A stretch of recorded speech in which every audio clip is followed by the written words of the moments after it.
say, hey guys, welcome to the show. Hi guys, welcome to the show.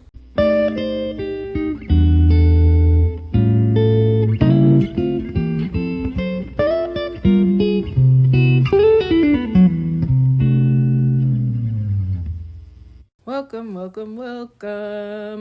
to another episode of Weird Mom Podcast, where I talk about the things they just don't tell you about raising a kid, or maybe the things they do tell you, but just don't go into much detail about. I'm your host and resident weird mom, Chelsie. And I know you noticed something a little different about this week's episode. We have a jazzy intro. I kind of got the idea from my son just being around me, like after I had to log off for work. And I was like, I'm sitting over here thinking about having a jazzy intro, and I could be using the thing that made me a mom. He's not a thing. He's a person, but you get what I'm saying. So I hope you enjoy this jazzy intro and this capsule in time of Wade at this age. I think it's so cute. I don't know. I'm biased. It's my show, so I get to do what I want. Anyways, hey guys, what's up? What's going on? How are you doing? Have you eaten a piece of fruit? Have you drunk some water? Have you done a stretch or an exercise? How are you holding up? I'm going to be transparent. It's been a rough couple of days for me mentally. I've been in a funk. And I know that's okay, but I try so hard not to complain, because I really don't have it that bad. Yeah, I know I keep saying this every week, but it's so easy for me to get bogged down, and maybe you feel like this too, but it's so easy to get bogged down by, I'm here doing the same things every day. But I gotta really put it in perspective a lot of times and say, yo, boo-hoo, I can't go browse Target, big whoop. There are people out there that they have jobs where ordinarily it didn't pose a threat to their health, but now it does. And then, of course, the people that already had jobs that posed risks to their health, now it's an even higher risk. So just my hats off to those people and them out there making things still run as smoothly as possible in this world, because it's just crazy out here. And I hear there are some states that are about to start opening things back up, which is crazy. Like, I know the economy and businesses can't be shut down forever, but it's just crazy. It just feels so soon. But I'm not gonna get all into that, because that's not what this whole thing is about. That is just yuck. Things you see every day that sucks, but nip it in the bud. And I refuse to unpack my bags and stay in that state of mind. So all I'm saying is perspective is key. And if you're feeling similar to me, just think about it from a different perspective and really count your blessings. Like, I feel like now is more than a good time than to do one of those gratitude journals, and maybe every night before you go to bed, just write down 5-10 things that you are grateful for that day. And it could be the most minimal thing. Like, I'm so glad I still had chocolate Lucky Charms cereal today. I thought I ran out. Something like that. And that's just, that's still a blessing, because you woke up with the idea like, hey, I don't think I have any chocolate Lucky Charms cereal. But you went down and you had enough for a bowl. So just count your blessings, man. Do that. Yeah, I think part of my fun was just that work was just draining last week. But like I said, I have to. And then just another thing about this whole pandemic subject, but this is a good thing. And I've been meaning to talk about this for the past 3 episodes, but my scatterbrain just, it just leaves my mind. But it just brings joy to my heart and literal tears to my eyes when I see people on the news not only try to make the best of the situation for themselves, but for others too. I mean, we got kids doing concerts on their porch for the neighborhood. We got celebrities reading books on Instagram Live. We got people donating food to the essential workers as a thank you. And that's just the stuff I've seen. There's plenty of other good things out there, but it's just amazing that despite all this going on, there is still some good news to share. And there's still some good in humanity, despite there being every opportunity right now to be a bad, selfish human. Like, I don't know about y'all, but where I live, it's not mandatory for us to wear face masks whenever we go out to essential businesses or if we are essential workers. So, somebody, I forgot who, brought up the point where, that's going to make it easier for people to get robbed. And I didn't even think about that. And it's just nice to see that there are people out there not even trying to do all that. They're trying to make it a little bit easier because they know that times are hard. And I just like seeing the camaraderie that the community has, the U.S. community, for the most part. There are some people out there that are weirdos, but we're not going to talk about that. But it's really nice to see that. And like I said, it makes me well up with tears. Like, I don't know what it is. Maybe it's me being an adult or a parent or both. But it's just like, I get emotional at the weirdest things. But anyways, I just wanted to bring that up. Some good news, some positivity around here. Now let's get to the part you're all waiting for in this introductory segment. And that's the Animal Crossing update.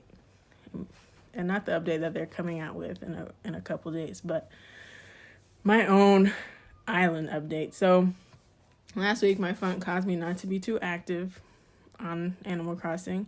I logged in every day to get my daily Nook miles from the little Nook bank teller or whatever, and also to gather stuff from the rocks and do a little maintenance. But I really didn't do much else until Sunday. I went ham on my landscape and really put that terraforming aspect to use. Like, I made a little, so my island flower is cosmos. So I decided, since I had so many cosmos, I decided to make like a waterfall cosmo garden. It looks so cute. I am not done with it, but it looks so cute. And then I decided to start the orchard that I wanted to make, since I finally got all the fruit on my island. Yeah, I was waiting until I went on a mystery island tour to get apples, because that was the last fruit I needed, but it just wasn't in the cards for me. And so I had to consult Reddit and ask someone hey, I will trade you 3 peaches for 3 apples. That's all I need, 3 apples. And this one girl or guy, I don't know, I can't tell. You never can tell on Reddit. They came up to me. No, it was a girl. Well, I don't know. Her Animal Crossing character. This person's Animal Crossing character was a girl.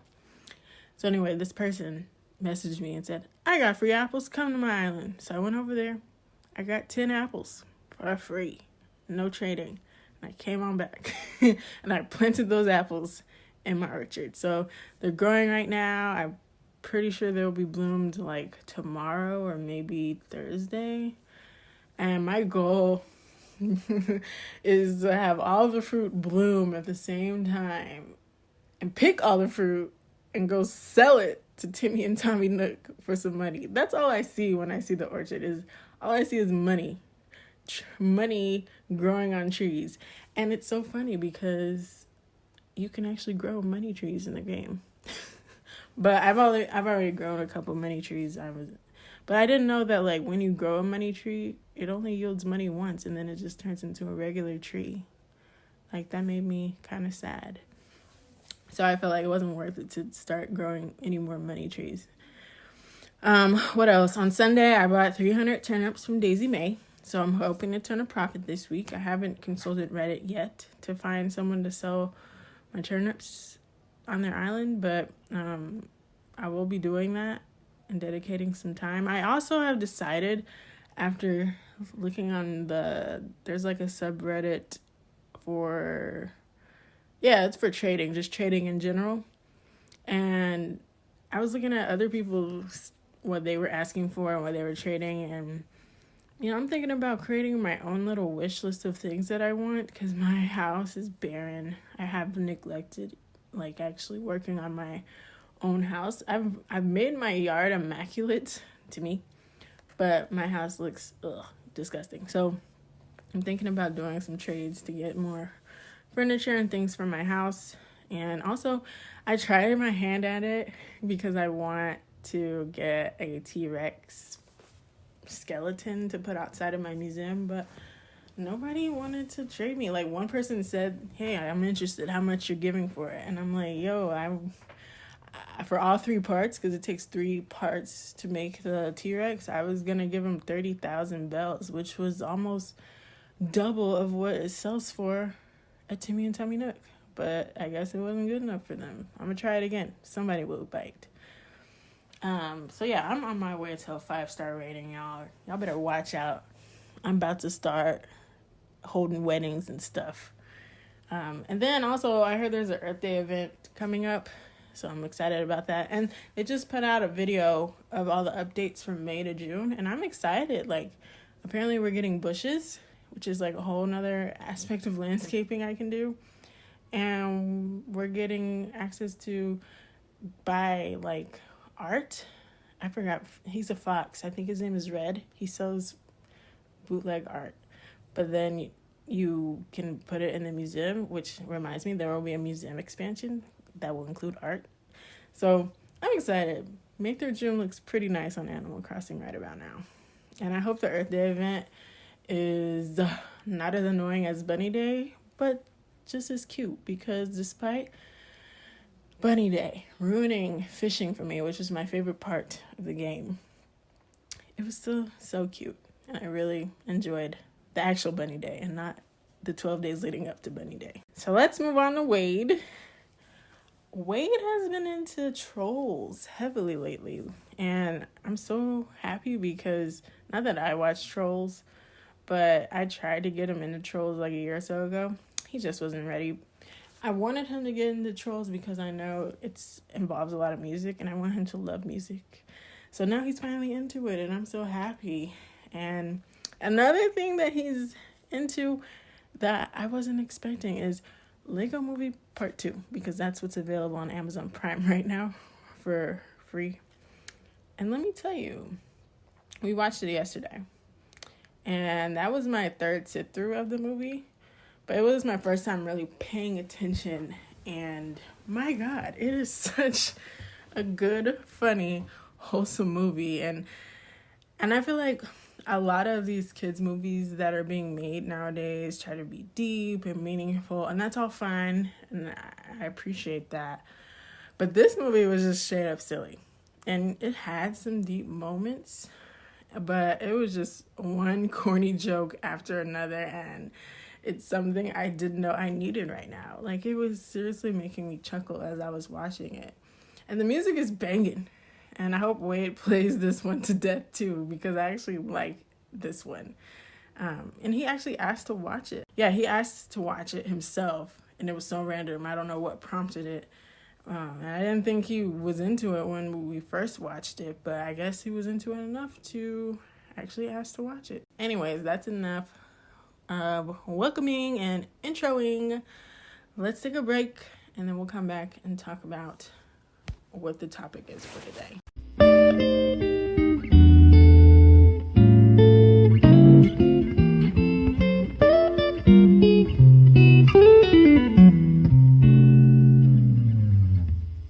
Welcome back, and just welcome back.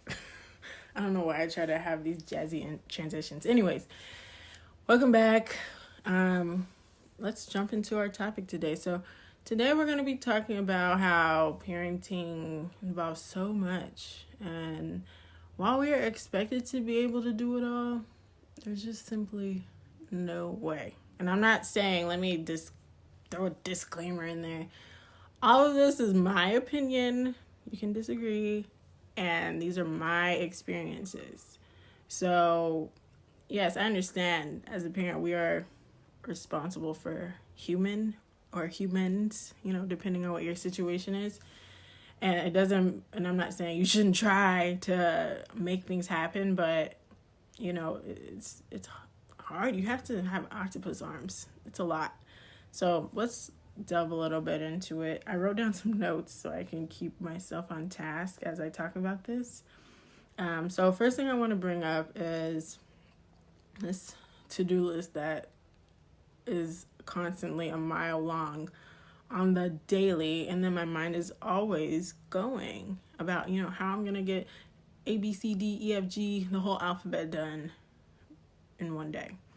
Like, there are daily tasks that I have to do, like feed my kid, clothe my kid, bathe my kid, things like that. But then there are long-term to-do list items that just have to be done over time, whether it's developmental things or something that my child needs, if that makes sense. Like preparing him for certain things. Like, for instance, I'll give this example. Wade is about to start real life school this year, and it terrifies me. Let me just throw that out there. But, I'm working on getting him prepared for that new big transition for him, because he's never been to daycare ever. I mean, I guess the closest thing would be whenever we used to go to church, and he would go to children's church, but that was only an hour every week, and even then that was a big to do. It took him a while to get used to that, and when he did, I was so bittersweet. I was like, oh my god, he loves children's church, but oh my god, he loves children's church, he doesn't need me anymore. That's a whole nother story. But yeah, so right now, we're getting him prepared for school. This is what I'm saying. It's a to-do list. There's so many different aspects that go into preparing him. There's obviously the learning aspect, making sure he's sharp, which he's already really sharp. He knows all his letters by identification, not just in order. And he knows numbers 1 through 100. He knows a plethora of shapes, a plethora of colors. And so I'm not too worried about the educational aspect.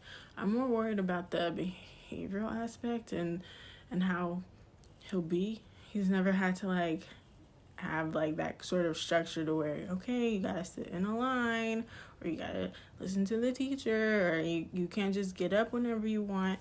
And we've just been trying to constantly prepare him for that, as well as the main things that he needs, which is potty training, because he's almost there, but he's just not quite there.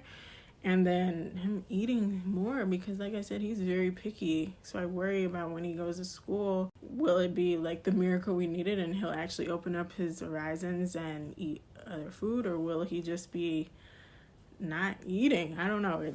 It's a lot. So that's what I'm saying when I say that the to-do list is a mile long at all times, and as soon as you cross one thing off, 5 more things get added. Before, he was a horrible sleeper, so he would wake up once or twice a night. But now that we're a year and a half into him actually sleeping through the night, I still can't get a good night's rest, because my mind's always racing, you know what I mean? And so that's just what I'm talking about in regards to your to-do list just being forever long, all day long. And it feels overwhelming at times. Trust me, I know. But it doesn't have to crush you. I have to tell myself, hey, man, if you get these 3 things done today, aside from all the daily to-do things, if you get these 3 things done today, you're good. And if that's what you gotta do, you gotta do. And that if that's how you have to balance things, then that's just how you have to balance things. That's fine. That's just how it is as a parent. You can let me know how you feel about it, but ever since he was born, my mind's just been racing. We as parents have strengths and weaknesses. How you parent is gonna be different from how your cousin Brittany parents. How cousin Brittany parents is going to be different from how Uncle John parents, and so on and so forth. Every human is different. That's why there's tons of parenting books out there with different methods of parenting and which way is right and which way is wrong. My take on it is as long as you're not hurting your child, actively hurting your child, I think the parenting style is fine. And it's not good, it's not bad. It's just don't not try. Don't just say, I can't do this and I'm just gonna give up. You can't do that. You can do that for maybe one day, but then you gotta get back on the horse. And it's just never ending. And I know, like I said, it feels overwhelming, but trust me, you can do it. And you're going to look back on these years and say, wow, I can't believe I did all that. Like right now, with him being 3, I look back and I'm like, wow, I can't believe I used to wash his bottles every day. And when did I stop? Like, when did he stop needing bottles and needing me to wash them every day? So, yeah, it's crazy. It's crazy out here. The next thing I want to talk about is strengths and weaknesses. Like, I'm going to talk about myself and my strengths and weaknesses. Let's talk about my strengths. So, my biggest strength is I have the patience of a saint when it comes to Wade. I might not have patience with others. I definitely don't have patience with myself. But with him, I'm so patient, and I sit down and I try to explain things to him. He doesn't ask the why questions right now. He's more into like, what is that? What is this? What is that? What is this? So that's easier to answer than the why is it this way or why is it like that. So maybe you should ask me the same thing if I'm still patient like a year or so from now. But right now I have the patience of a saint, and I will sit down and try to make sure he grasps it. And Wade is super sharp to where like I can teach him a few times and he'll grasp onto it and he'll do it. For instance, he eats malto meal, which if you don't know what malto meal is, it's a hot wheat cereal. So he eats malto meal, and depending on the consistency, it can kind of get droopy and, kind of drip onto your clothes and things. And so you know how like whenever you're eating ice cream or something like that, or even a soup, you take the bite in the spoon and then you kind of brush the spoon on the edge of the bowl so the stuff doesn't drip, and then you put it in your mouth. I'm trying to teach him that so he's not such a messy eater. And so I taught him that, and he actually tries to do it. And I'm like, look at my kid trying to be a little cleaner. And so that makes me happy. But yeah, I have the patience of a saint. And also, I'm pretty interactive. Like, yeah, I'm active in his life. I like to be around. But I'm also interactive. I like to get down there with him and do stuff with him. Like, we just went outside for a couple hours. And, I was just playing with them. And I have a really big imagination. Growing up, I used to love playing pretend, and I use that to my advantage now with him, and we play pretend. And we play with blocks, and we go outside, and, like, for instance, we went outside, and I got out the Easter eggs that we had for Easter, because why not reuse them? And there's one giant Easter egg, and, like, we were trying to throw it into a bucket, and when he threw it, it fell and it cracked open, because the eggs are in 2 parts. And, automatically I just got this idea to be like, hey, you cracked my egg. And then I chased him around, and he was loving it. And I was just like, wow, go me. I'm over here making up stuff, and he's actually enjoying it. I try to be really interactive with him whenever I can. I'm trying to scale back from it so much at the park because I want him to have that time to play with kids that are around his age. I kind of just let him do his thing with other children, but I still be around watching, okay, making sure nobody does my kid wrong or he gets hurt, or making sure my kid doesn't do someone else wrong. There's one time we went to the park and he made this little girl fall off a very small slide, but she fell off, and she was a little younger than him. It was because he was trying to go up while she was trying to go down, and I was so embarrassed, and I apologized profusely to her parents because I was like, oh my god, I'm so sorry, because I never want to be that parent that doesn't like acknowledge, hey, my kid probably shouldn't have done that, and I'm gonna apologize to you. But that's all another story. Next, what are my weaknesses? I'm not good at being perfect. Simple as that. Like, you see those moms doing their thing on the blogs and the Pinterests and the Instagrams, and it looks so aesthetically pleasing, and you're like, oh, why can't my life be like that? Such a breeze. But, those things only show snapshots of life. Nothing against them, because I have friends who are Instagram moms and blog moms, and I appreciate the content that they put out. However, it's more so of a thing with me. Like, I play the comparison game often, and so I see something that looks like something. I'm like, oh, I wish I was just that perfect. When in reality, they're struggling too. And they're, do we know what it took to get those perfect pictures out to the public? No, we don't. But it's out there. And it just kind of gives people something to strive for. But it shouldn't make you feel bad. And it shouldn't make you feel like you're not doing enough. Because chances are you're doing enough. And so I'm not perfect. He doesn't eat all organic everything. And half the time he don't be matching. Sometimes, like, I put him in clothes that are too small. Only if it's at the house. And that's okay. My kid, like, I'm going to give you this example. My kid is so picky, right? Like, I told you this. He's a picky eater. I can't stress that enough. So on Instagram, I saw this mom post whatever lunches she gives her kid, and I just automatically felt like bad. Like, oh my God, I don't give my kid quinoa and avocado toast for lunch. I beg him to eat Malta-Meal in the morning. Like, what the heck? I'm not gonna give him that. And I'm like, kudos to her for having her child eat that, but it's just not where I'm at in my life. So yeah, it's just don't play the comparison game. You're doing a great job. The next thing I'm gonna talk about is I'm a working mom, so I definitely can't do it all. But I do find times to make it feel like I can. So I'm very fortunate that my job is pretty flexible on taking time off. Like, they don't really ask too many questions like, why are you taking this time off? Or why you need so many days off? And I'm grateful for that.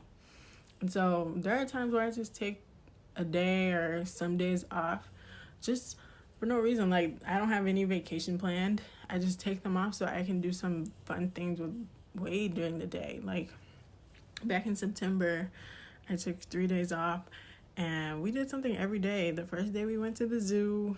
The second day we went to Crayola World. The third day, I don't remember what we did, but I'm sure it was fun. I just made sure we did something fun every day because I'm not usually there during the day. And I really hate going places on the weekend because that's when everybody goes and that's where the crowds are. And I don't like crowds. That's why I elected to take those days off so we can go and I don't not like be bogged down by the crowds and we can still have fun. And that's not to say I won't go anywhere on the weekend with them because I do. But I try to do some things during the week because that just takes off the pressure of being around the crowds with my kid. I don't think it's just the crowds.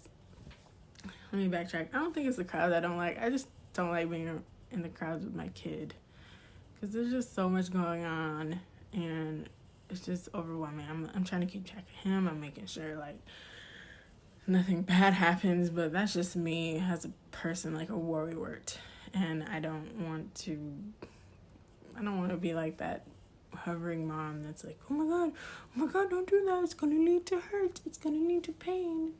But I just can't help it. I'm very protective. Like, that's my human over there.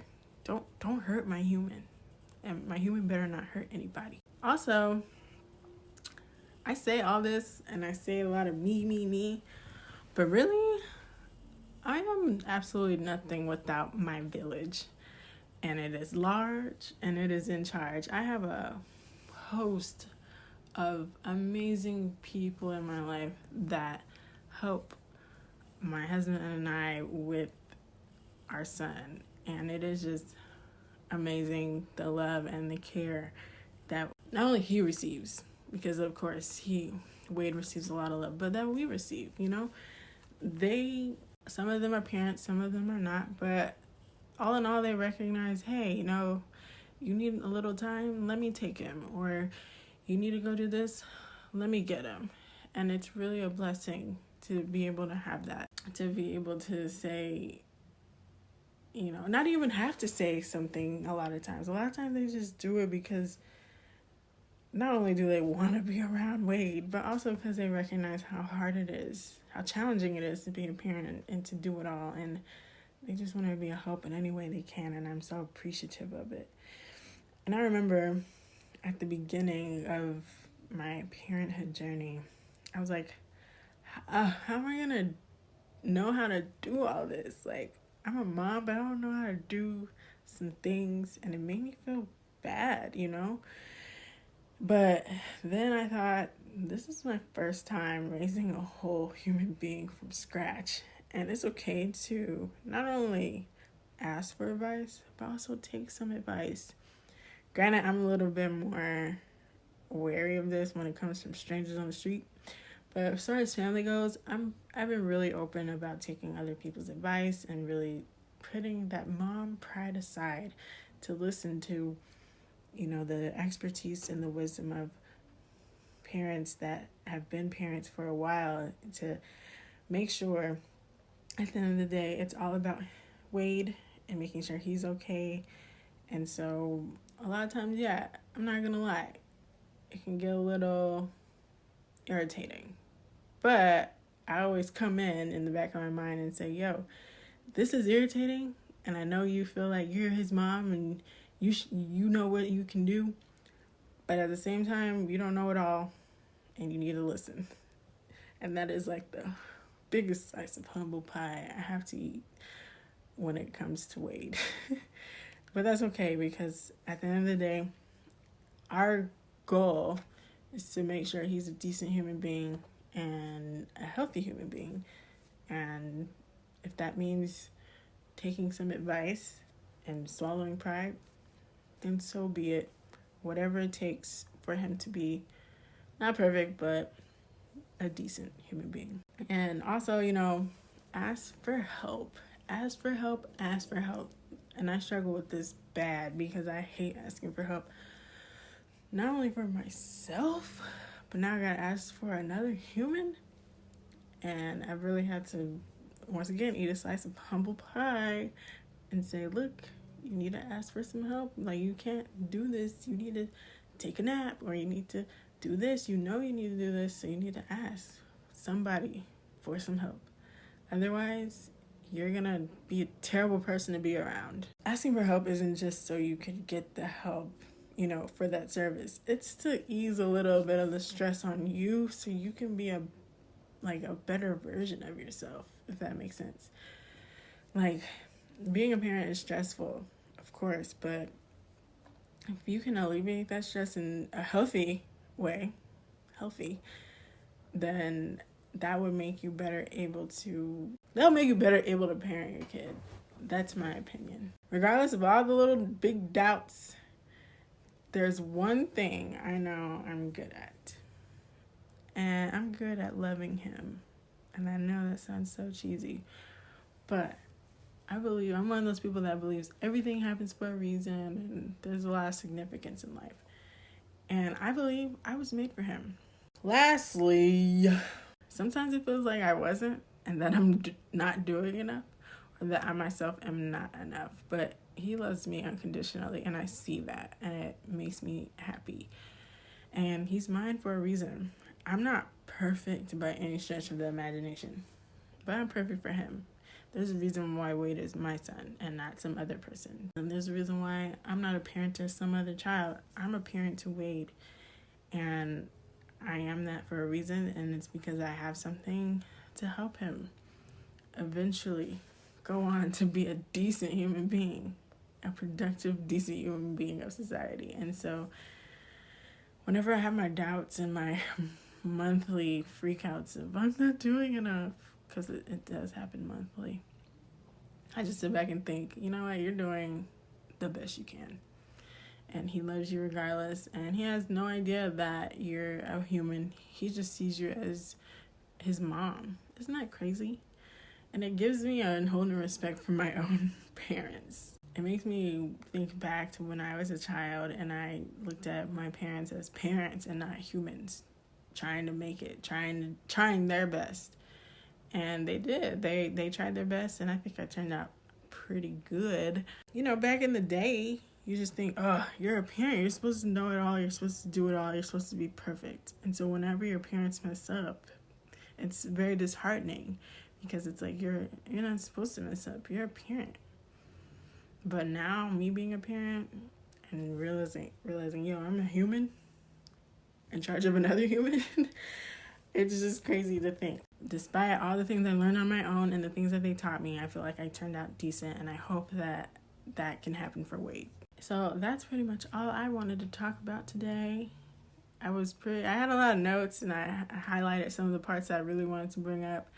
I hope this wasn't rambly, but it's very important to me. Like, this is a subject close to my heart because I've always struggled with not being enough. And now that I'm a parent, it's an even bigger struggle because now I feel like sometimes I'm not enough for him. But like I said, like, I know I am, and I have to just remind myself of that every single day or every single time I feel like that. And so I know there are some people out there that might feel the same way as I do.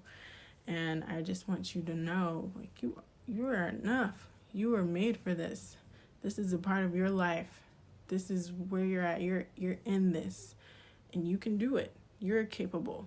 It's going to take a lot of work, and it's going to take help. It's not going to be able to be done by yourself, because really and truly, if you were able to do it all, you'd be able to work and care for your child and make sure everything was 100% A-okay, but that's hard to balance, and you'll drive yourself crazy. So cut yourself some slack and give yourself some grace, and keep it moving. Every day is a new day. If yesterday was bad, today is a new day for it to be better. So that's all I'm gonna say. Thank you all for listening. We're gonna take a break and come back for the last little bit of the podcast. It's very eye-opening, and I really appreciate all that they did for me and the things that they did, because you can't teach everything to your kid. There's some things they have to learn on their own.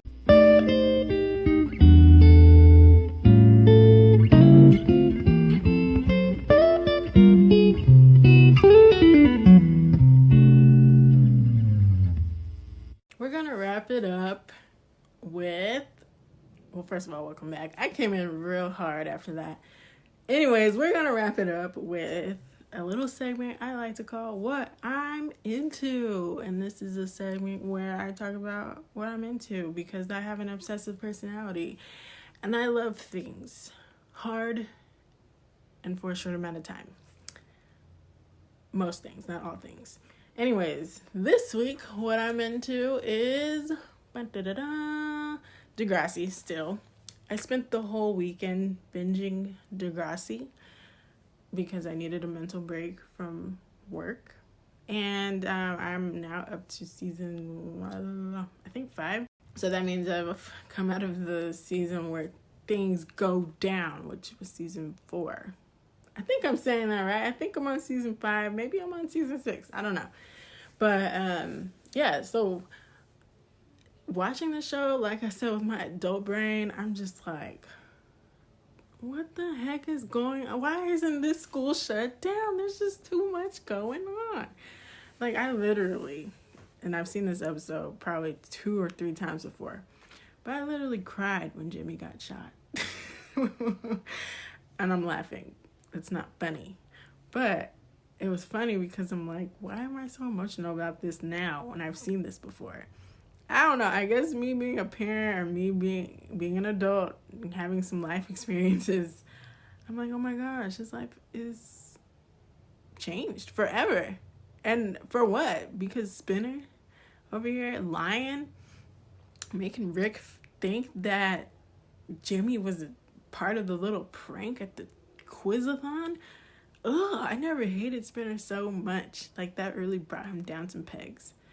And it was just when he got shot. And then the episode where Jimmy finally comes back to school and Spinner confesses that he was the reason why he got shot, I wanted to cry for Jimmy. He was like, wow, everything has changed because of you. And then on the subject of Jimmy, an episode I forgot about was when Jimmy was going to try out for that wheelchair basketball league, right? His dad was really pushing him hard to do it. And, like, watching him try to hold on to an identity he had before he got shot, it was heartbreaking. But it wasn't heartbreaking because Jimmy already knew in his mind, like, it was over. Like, him as a basketball player was over. He could play basketball in the wheelchair league, but I feel like he thought, if I can't do it while having the ability to walk, it's just not worth it to me, which that's fine. But I'm glad that he actually found something else to do, and that was art. And he was actually a really good drawer, and he is apparently really good at music since he's in that band with his friends, Downtown Sasquatch. But I was really glad that, and I know this is so dramatized and unreal, but I was really glad that he was able to accept that his basketball days were pretty much over, and that he accepted a new identity, and that was really refreshing. In my time binge watching, I still hate Emma. I still really hate Ashley. And like I said, Spinner I really started to hate after the whole Jimmy debacle. Also, Jay, who is also part of the Rick Jimmy debacle. Jay is just a horrible human being. He's crazy. He has no sense of remorse or anything. He's like a sociopath. I don't know. I have to watch a little bit more because I know he and Manny end up together. So we'll see if he becomes a decent human being then. But yeah, he's just an awful kid. Like, where are his parents? Where are they? So yeah, I was watching Degrassi. Another show I've been into. You can tell like the whole season you're just gonna spend trying to unravel the secrets. So Little Fires Everywhere is a series on Hulu, and it's based on a book. Little Fires Everywhere on Hulu. Have you heard about it? It's a drama. If you've ever watched Big Little Lies, I compared the two because they have that similar kind of template where it's like each episode is trying to unravel the secrets and the lies. Like, you can, like, the first episode you could tell something ain't right. There's some big secret, some big to do. And by Celeste, I think it's her last name is NG. I don't know how to pronounce it, and I'm so sorry, but that's who wrote the book. And it's about these two different women. Elena Richardson, played by Reese Witherspoon, who, I love Reese Witherspoon so much. And then Mia Warren, played by Kerry Washington, which I love Kerry Washington so much. And so it's based in Shaker Heights, Ohio. And so Elena is this well-to-do, rich woman, and it's in the 90s. And I would say they're rich. They have a really big house. And she's married to a lawyer named Bill, and she has 4 kids. And then there's Mia, who has 1 daughter. She's a single mom.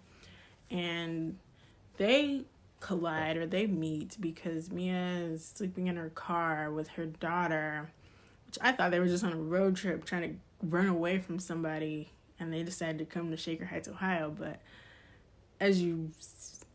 spoiler alerts, y'all. Spoiler alerts. If you want to watch it, like, stop listening. But yeah, I thought they wanted to run away from, like, abuse or something, and so they just got in their car and left and came to Shaker Heights, Ohio. But as I got through the series, I'm seriously wrong, okay? Apparently, Mia has been on the run since Pearl was born. And Pearl, her daughter, is now in high school. So I'll let that sink in. They've been living in a car from, going from state to state, staying in houses here and there, but not really staying there since Pearl was born.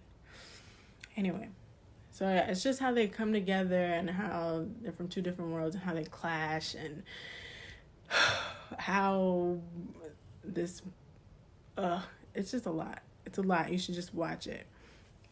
But first of all, if you do watch it, I absolutely, despite me loving Reese Witherspoon, I absolutely hate Elena, okay? She is one of the most in-your-face, annoying, never stays in her lane person I've ever seen in a character in my life. And Reese is really good at playing those kinds of roles, but in this role she plays it a little too well, because I really do hate her in this role. And Elena is just, she's just annoying, and it's annoying to the point of, oh my God, can you please just stop?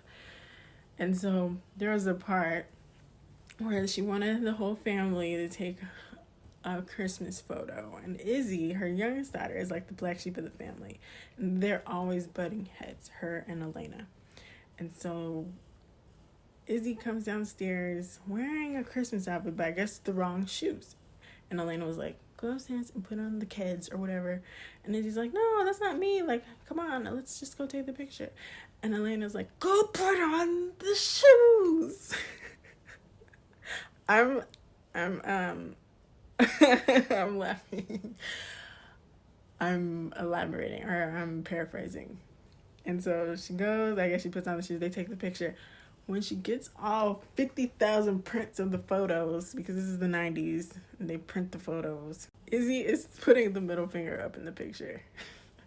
But then what made me hate Elena in that moment is that she took every single Christmas photo, copy of the Christmas photo, and cut Izzy out of the photo. Like, how do you do that to your own daughter? I don't know.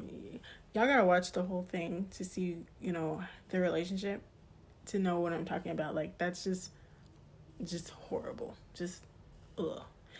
And I also hate Kerry Washington in this role. Not as much as I hate Reese Witherspoon, but Kerry Washington's role is just annoying because, like, she has her daughter, Pearl, and she's a good mom. She does what she can. Blase. She's an artist, but she does I don't know what it's called, like serving jobs and things like that. Because she works at a Chinese restaurant, and so she has this one piece that apparently when she sells it, it sells for like $500K. But she uses the money to pay for this girl that she's only known for 3 months, her lawyer fees. And Pearl is pissed, okay? And I would be too. Like, we've been living like this since I was alive, and we could have been living comfortably in a steady home. Like, what the heck? And every time Pearl asks about her dad, because she's never met her dad, Mia gets so upset, and it's like, I do what I can. So I'm sitting here thinking, oh my God, like, maybe she can't, like, maybe he was abusive, maybe he assaulted her. No. Mia took Pearl's technically, yes, her baby, but it was really supposed to be a baby for this couple that couldn't have a baby. She was a surrogate mother. And at the last minute, she decided to keep the baby. So that's why she can't tell Pearl who her father is. Because technically, yeah, the baby is hers, but she took a baby from somebody else and didn't even give them their money back. So yeah, I hate really all the characters in there because they all suck. Except for the dad, Bill, and then Izzy. Everybody else can say, oh, Pearl, she's not bad either. She's fine. The actresses there's a throwback episode to kind of give some background on the characters from the past, and the actresses that played younger Elena and younger Mia were spot on. They deserve Emmys. And yeah, it's just a good show. I recommend it, especially if you've ever watched Big Little Lies. If you like that kind of stuff, then you'll like this. Every episode will be on Hulu as of today, when this podcast comes out, April 22nd. So every episode is on Hulu as of today. So go watch it. I recommend it wholeheartedly. So yeah, that's what I'm into. Degrassi and little fires everywhere. Next we have positive affirmation, which I have one this week. And I think it goes well with this episode. It is, am I good enough? Yes, I am. That is the affirmation. Am I good enough?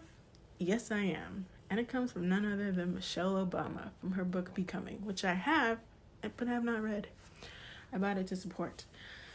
And I thought this was fitting because, like I said, I've always struggled with, am I good enough? And just, am I cut out for this? Am I qualified to do this? And this kind of is just a reminder that, yeah, you're good enough. You can do this. You're qualified. You're in this situation because you're qualified to deal with it. Don't let yourself crumble under the pressure. It's okay to do that, like, every once in a while, because we're all humans. We're not perfect. That's what this whole episode is about. But don't unpack your bags and live there. That's something Heather Lindsay taught me. Don't unpack your bags and live there. Keep it moving. You're not there to stay in misery and defeat. Keep it moving. So yeah, that's all I have today. I rambled on for so long. It was light when I started this episode. Now it's getting dark. As usual, follow me at Weird Mom Pod on Instagram. That's Weird Mom POD, because we're cool over here. And then we also have a Gmail account. It's just me. weirdmompodcast@gmail.com. We have new episodes. It's just me. I have new episodes every Wednesday. So thank you all for listening and enjoy the rest of your week.